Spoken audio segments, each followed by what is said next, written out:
What's up guys, my name is Andy. In this video, I'm going to be installing a new Wilwood dual bowl master cylinder and replace the old dual bowl unit that I have in my 66 Mustang.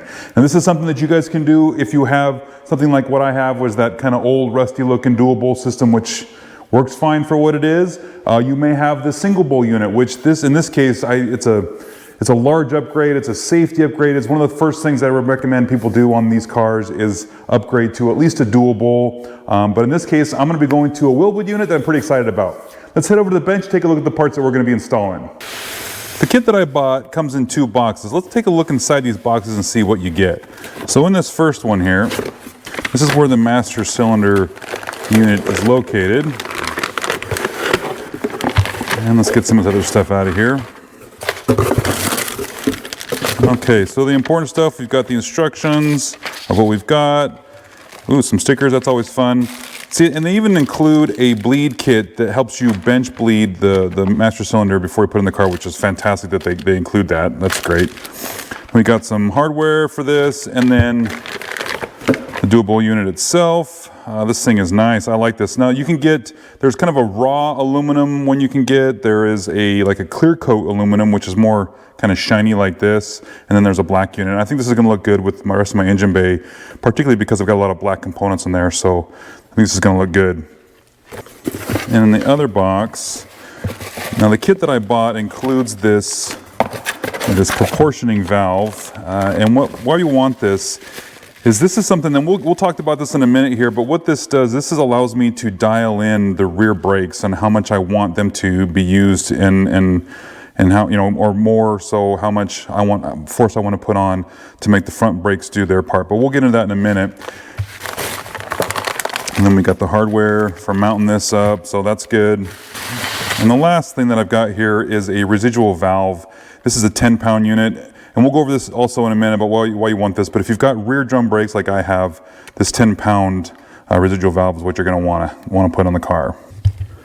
So let's talk about getting this thing set up and getting ready to go. What we need to do before we install this in the car is do what's called a bench bleed. And also take a look here. See how you've got ports on this side and on this side? Depending on where you've got your dual bowl master cylinder, you may want the lines coming off of this side or on this side. In this case, for the car I want them coming off of this side, which would be the driver's side. And we're gonna put some plugs from here in this side to block that off. And then we're gonna hook up these little pieces here in these tubes, and we're gonna feed it inside here, and we're gonna mount this in a vise so we can get it bench bled and get it ready to go. So as we dig into here, get these pieces out, we're gonna need these fasteners for the top, and that holds the lid on once we get everything put together. Okay, and this is the little boot that goes on here.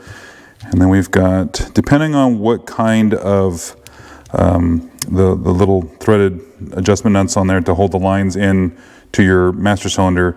I like that they come with 2 different sizes here. And I believe in this one we need the small ones, but we'll get into that here when we start putting everything together.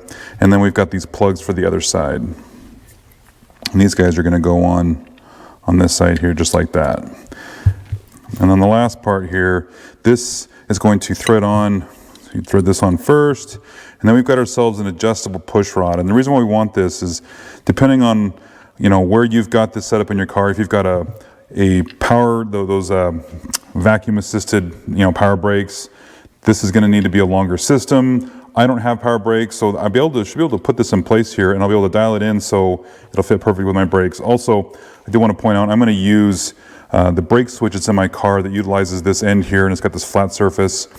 On the proportioning valve, there's a brake switch on there. We won't be hooking that up, but we'll talk about that when we get there. But this is what I'm going to need for this setup. All right, so we're going to go ahead and get this side ready that we're not going to use. Don't forget to put the washer on there. We'll thread these into each one of these ports here. And we'll tighten them down with a 3/4 inch wrench. Okay, so that side's good to go. So on this side, again, I was talking earlier about the 2 different sizes. And what's nice about that proportioning valve kit that I got that goes with this, we've got these little pieces right here that we're gonna thread in there before it goes in the valve. So we can test to see, obviously we don't need the large ones, so we can set those aside. But we do want the small ones because these are what they're gonna fit right into that. So let's get these installed.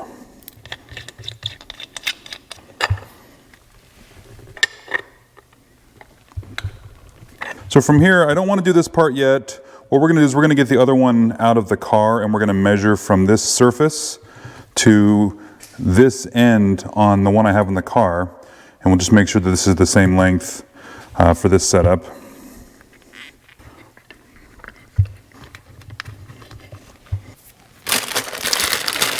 So we're going to use these two tubes, and then I believe we want to use these red ones, and we'll thread these in here. And these are kind of a, they're going to be kind of a one-time use, and you really only need to do this once anyway, so it should be fine.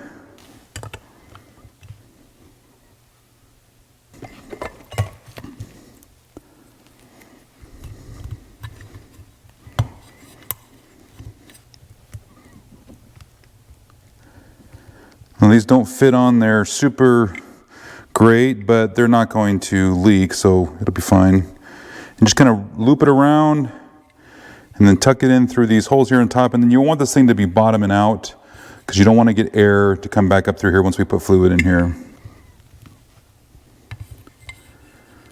There, now that's set up, ready to go. All right, so we got our tubes in there. We've got this secured in the vise, and this is going to be good. We're not going to be pushing on very hard, so I just grabbed a hold of one of the ears, use a towel so that these jaws don't chew up the aluminum.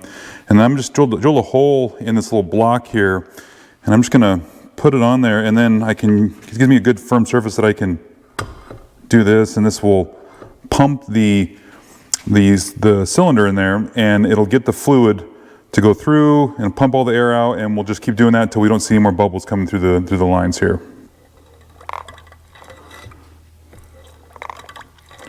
And it's important again to make sure that these lines stay below the surface so they don't suck air back into them. The trick to this is if you push in slow, you can get some of the bubbles to come out and go into the tube here. And then if you just come out slowly and try to keep the bubbles in the tubes, and so they don't get sucked back into the valve, that's the best way to do it. Sometimes it takes a little bit of work just to figure out how to do it just right, so when you let this out, you're not sucking those bubbles back in. And you may notice that if you start to go in about 3 to 5 seconds to go all the way to the bottom, and then come out much slower, you'll notice that you won't have any more bubbles in the line as you do that. Do that a couple more times just to make sure, and then you're good to go. We don't want to put this lid on yet because we got to take these tubes out. The problem we're going to run into, as soon as we take these tubes off, it's going to start dripping off of these fittings. You could take them off, take these lines out, and put this lid on and kind of maybe tilt it on its side so nothing leaks out. But for now, I'm going to leave it on here until I get the master cylinder off the car because I'm going to hook up the proportioning valve, and then I'm going to actually have some lines that come off of here, and I'm going to have an extension piece that's going to go to the lines in the car. I'm going to make a little U shape for that so that it makes it easier to access these instead of trying to get to this thing from underneath and trying to turn them in, turn the nut that way. So I'll show you that here in a minute. So like I said, let's go ahead and just leave this here right now. Let's go ahead and get the master cylinder out of the car. All right, guys, we got to do something real quick in here before we go into the engine bay. Because I have the brake switch that's on the pedal here, I'm going to disconnect the wire to the switch, and right here, it's kind of hard to see, but there's a cotter pin right here by my finger. I'm going to pull this cotter pin out so I can take this push rod off of the brake pedal. Pull that guy out of there. Now we can move this off of the brake pedal. Oh, that was a washer. This guy right here. There we go.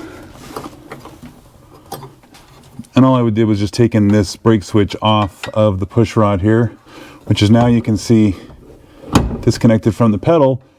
And then because mine doesn't lock into the master cylinder like some of them do, because I have a custom length piece here, we go ahead and just pull this out so it's not going to get hooked onto the brake pedal as we try to pull the master cylinder out. Now let's go ahead and go in the engine bay and unhook that from the firewall. Before we remove the two bolts that hold the master cylinder to the firewall, I'm going to go ahead and loosen up the brake lines and get those disconnected. And the reason why is sometimes these things can be really hard to loosen, and with the master cylinder floating around, trying to fight this thing moving and loosening those may be difficult. So let's go ahead and get those loosened up first, then we'll take this off the firewall. And because we don't want this brake fluid on my paint or anything else, I'm going to stick a bunch of towels underneath here to hopefully catch any drips that we might get that comes off of these things. I don't want to get it on my paint. If you have one of these type of wrenches, these are great, these flare nut wrench things, these are perfect for taking off brake lines.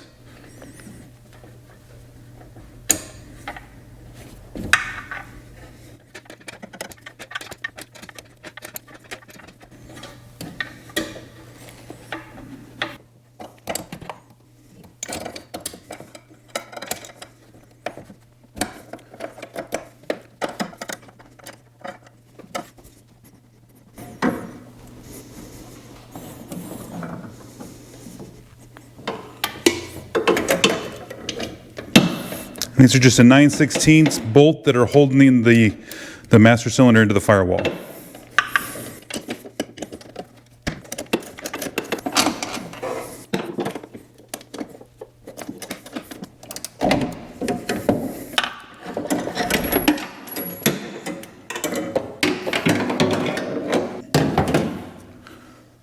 All right, pull this guy out of here.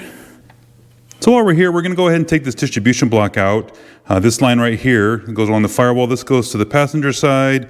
This goes to the front. And this line right here feeds it. We're not going to need this line anymore. And we're going to use the lines, the ports off of the proportioning valve to feed these two lines. But because I don't want to bend these and manipulate these lines, I'm going to get some little adapters that are going to go from here to the proportioning valve. And I'll show you that here soon.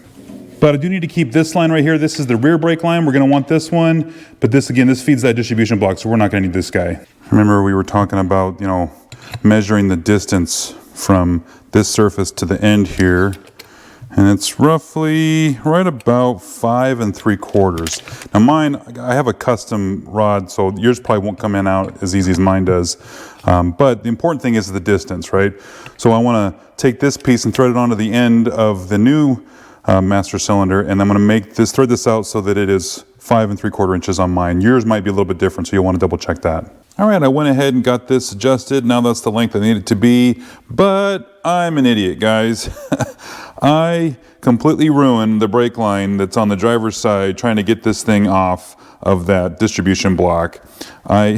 These things were so... I just destroyed this thing trying to get this thing to unscrew. I had to end up taking the braided line from the brakes, from this piece here, and I just completely twisted this in half. So if we go over to the car, you can see I still have, the rear brake line that I can use, and then the passenger side brake line, but I need to do the brake line from, underneath here, which you can't see. There, that's better. So I need to do the line that comes from here and goes up into the tower here and into where the brake distribution block was, which is up here. So I've got something that I can use for that, but that kind of set me back a little bit. So coming back over here to the bench, so what I'm going to do is I'm going to use these kinds of these generic universal lines, and I'm going to bend them to be what I need it to be. And I'll use one of these longer ones to go from where that braided line was on the car. I'll have come up through the shock tower, and then I'm going to set it up so that I can get to this. Now, the reason why I'm going to be using a couple of these lines on my brake lines instead of feed them in here is they feed right underneath the bottom of this, and where this is located in the car is right about here is where it's going to be located. And getting to these nuts on the bottom side of this proportioning valve is going to be kind of difficult because of the space that I have in here. So I'm going to use those extension pieces and bend them. So I'm going to thread them in the bottom of this, and I'm going to bend them in a way that allows me to connect to these and make it easier to get to these nuts. Now, it's going to create a little bit of a mess with just lots of extra line in here, but it's just because of the access to the space. I'm going to do it that way. If I didn't have the engine here, I'd have a lot more, access to everything, but I just don't have that set up right now. So I'm going to go ahead and get those formed, and then I'll show you what I'm talking about when I get that done. 2,000 years later. All right, guys, that was a lot more work than probably what it needed to be, and I've made this thing into probably something worse than what it really needs to be.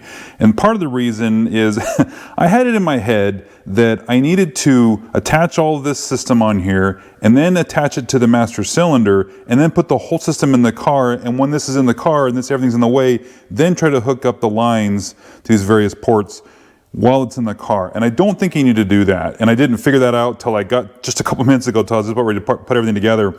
I did need to put a couple of these lines in here, and I'll explain that in a minute, but I think what you can do is I think you can put this in the car and try to bend the existing lines to fit to these 3 ports underneath here. And you might be able to make them reach without, you know, being, you have to be careful, because you can bend these, but you can crease them if you're not too careful. In fact, I've got one of these 2 bending kind of devices here to kind of help get the bends started. So they look, you know, like you're trying, but you can't get carried away and bend them too much. So anyway, as I put this together, I needed to have this residual valve, which we'll cover here in a second. I needed to have that right coming off the back here. And if that comes down, straight down, and then the line for the rear line coming up to it, it would have been hard to get to. So I would have needed to do some kind of a, you know, extension line like this. So this is fine. It's maybe not routed the best way, but it'll work. And then because of that front brake that line that I destroyed, I had one of these extra pieces, and I made a line that, you know, to come from the wheel up to it, but it wasn't long enough to reach here. So I did need to have an extension piece from here to that line. And that leaves me with the third one here. I figured, because I already had these, bending that existing line so that it kind of came down and up underneath here, I figured this way I can get to everything pretty easily without having to, I can see the threads. Like when this is sitting in the car, trying to feed something underneath here, you might not be able to see the threads. I don't want to get them cross thread. So this is why I have this this rat's nest of hoses here and lines, and it will all fit in the car. As I was doing this, I'd work at one line at a time and kind of fit it in place and make sure that everything was working. Then I would kind of tighten it down so it was where it was going to be. Then I'd make the next line and so on. So this residual valve, why do we need one of these? This is a great, so on a car like mine that has the rear drum brakes, there are springs that are actively pulling the shoes away from the drum itself. And what this valve does is this retains 10 psi of pressure in the line from here all the way back to the wheel cylinder, and keeps that pressure in there to kind of counter those springs pulling those shoes away. It's not letting those shoes just ride on the drum, but it's enough so that it's not fully disengaged, but it's not engaged. It's right there, like it's almost ready to be, ready to go when you need to use the brakes. So the advantage of this is it allows me to activate my drum brakes when I go to push on the brakes a split second faster with this valve in place. This is great for people that have drum brakes because of the design of the drum brakes. This will help with that. If you had disc brakes all around, they do offer a 2-pound version, one of these that you could put in place just to kind of help keep everything, again, just tight and ready to go. But for the fronts, I'm not going to do that. I'm just going to do it on the rear. I do know that some master cylinders offer this kind of a 10-pound residual setup in the master cylinder for the rear system. This one doesn't, and I chose that because this is set up for disc brakes front and rear, but if you have drum brakes in the rear, you could just put this in place and it will work. And then if I ever get disc brakes in the rear, I can take this out, and then this is set up and will do the disc brakes like I needed to. So this is why you want a residual valve for your drum brakes. This is something I should have done on my previous cars, but I'm doing it now, and I'm anxious to see how it comes out and how it works.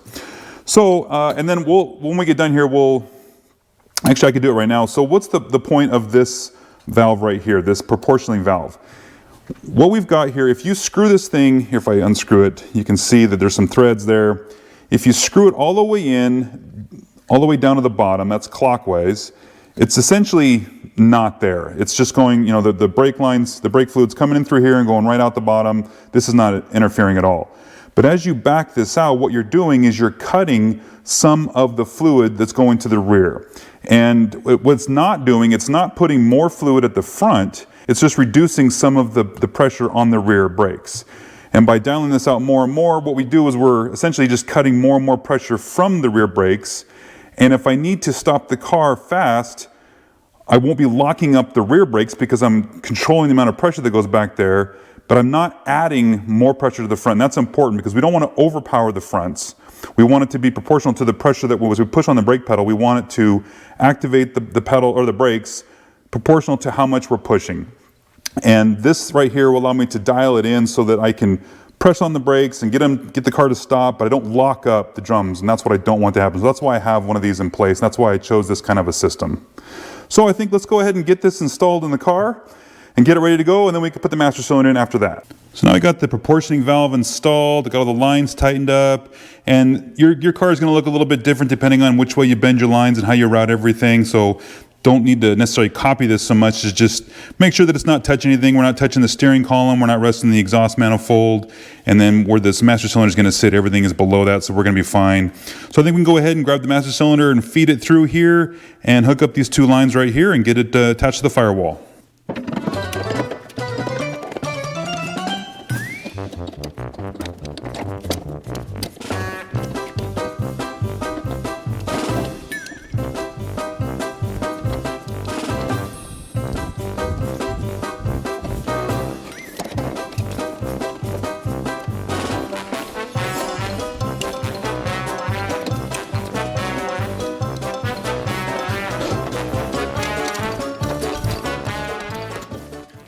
All right, guys, that took a lot longer to put on there than I thought it did. You know, if I would have ran a time lapse of that, you'd probably still be watching it tomorrow. You know, like I was saying before, I thought I had to put this whole system onto the master cylinder before I put it in the car, and it really was difficult to get these hard lines in place. They're already pre-bent to the right shape and everything, and for them, more or less, they fit, but it's just difficult to get them put in there. And I loosened up this valve off of the bracket, and that helped a little bit, but I'm wondering if maybe just leaving this bracket off until we're done and then putting it on the end, that might have been a better route. But anyways, you can do it, but it's going to test your patience. So now I go ahead and I can put these two bolts in here to hold the master cylinder to the firewall, and then we'll go underneath the dash and hook up the pedal.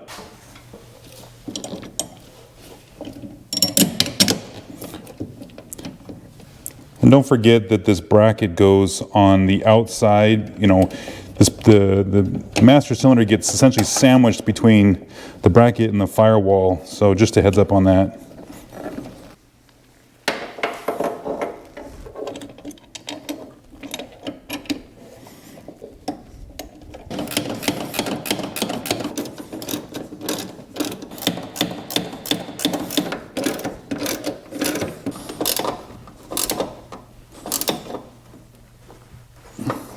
There.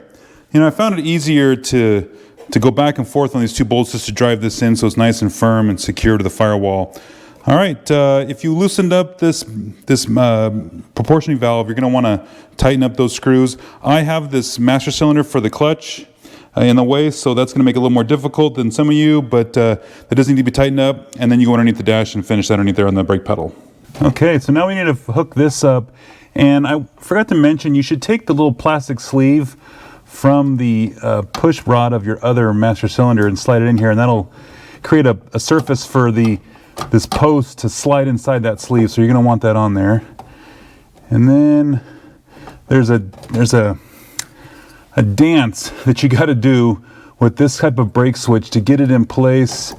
And oops, I should have started that on there first. To get this on there and get it to work. And so I'm going to put the camera down for a second so I can get this in place, and then we'll pick up from there. All right, now that we got that switch in place, I went ahead and put, there's that cotter pin that goes on the back side here and the washer and stuff. I got that in place too. So now what we need to do is just hook up the brake light switch harness. There, now we're done inside. We can go back out in the engine bay. All right, guys, so now this is done. This is installed and ready to go. From here, you need to put fluid in here and bleed the brake system. And I'm not going to cover that in this video. I'm going to have a buddy help me, and he can't help me be here today, so I'm going to do this at a later day. But you do need to bleed the system, starting with the furthest tire from this, depending on what side of the car you're on, if you're a right-hand drive or left-hand drive. In my case, it's going to be the rear passenger tire. I'll do that one first, then I'll do the rear driver tire, then the front passenger tire, and then the front driver tire, and just kind of work my way around and take my time with that. So, all right, this looks pretty good. All right, guys, so that's it. That is a Wilwood master cylinder and proportioning valve and the residual valve for the drum brakes all installed. Again, with your car, you might find it slightly different depending on how your lines are done in here. I busted that one line. I was able to salvage it with a universal line and make it work. That'll be fine. And then, of course, I need to bleed the system. But this is something you guys can easily do in your car, and it's a nice upgrade. I did forget to mention, this is a 15/16 bore on this master cylinder, and I believe the stock was a 7/8, I think. So this is going to, I believe it says it's less pedal travel, but more pedal pressure. Or maybe it's the other way around. I forget. I wrote it down and I forgot that to bring that out here. So anyways, but I want to talk to Wilwood about this. They recommended for my car, my application, a 15/16 bore. And if you guys are building a car, kind of like what I'm doing with mine, that's going to be the route you want to go. So, and I'm good. I'm set up. And so if I do rear disc brakes on this car, I'm going to be set up for that. So that's going to be good. I'll just take that residual valve off the line, plumb everything in, and I don't have to change anything with my brakes up front or the master cylinder or any of that kind of stuff. So I'm looking forward to that when we get there. So, all right, guys, that's it. If you like the video, give me a thumbs up. And if you subscribe, I appreciate it because it helps my channel out. And we'll see you in the next one.